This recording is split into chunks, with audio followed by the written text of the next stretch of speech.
بسم الله الرحمن الرحيم أنا عبد الغني محمد الضلالة قاسمة واحد كلمة كتير قبل كبنادر وحن تعسيت إيرانية لأدري دمان أمد الصوماليات قارهان نقويسكي يهلدي iyo familkii uu ka baxay dhamaantii uu naga badan si gaar ah uga baxay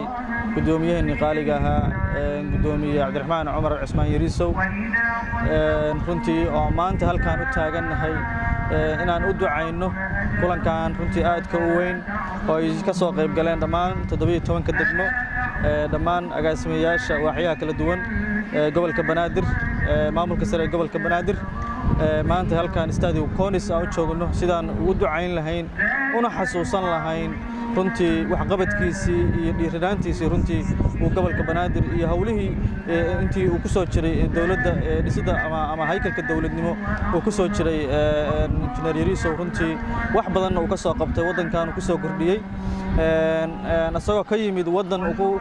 garanaysaa uu ka heli karo fiican iyo nolol fiican uu ka heli karo inuu noloshiisii iyo waqtigiisii iyo maskaxdiisii iyo cilmigiisii u horay wadanka sidoo maaragtay ugu dhabar adaygi lahaa maanta uu kuna dhintay asagoo wadanka u shaqeynaya runtii xasuus weyn ayuu nagu reebay waana xasuusan doonaa waxaan rajayn doonaa in wadadiisii iyo halgankiisii uu ummadda u haayay iyo shaqadiisii runtii ahayd nafurnimada inaan anaguna tiisii aan raaci doono kuna dhiman doono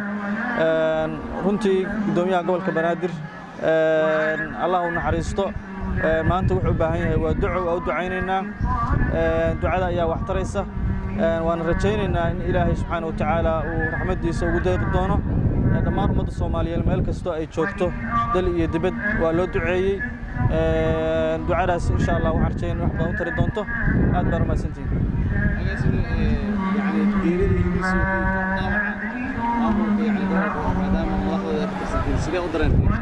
runtii si gaar ah ayay dhaawiciisa iyo dhimashadiisu si gooni ah ayay noo taabatay maadaama uu ahaa madaxii ugu sarreeyay ee gobolka Banaadir ama gudoomiyihii gobolka Banaadir ama madaxweynihii gobolka Banaadir uu ahaa runtii waxay nagu reebtay dhimashadiisu geeridiisu xanuun aad iyo aad maaragtay u weyn waan rajayn doonaa in maaragtay xanuunkaasi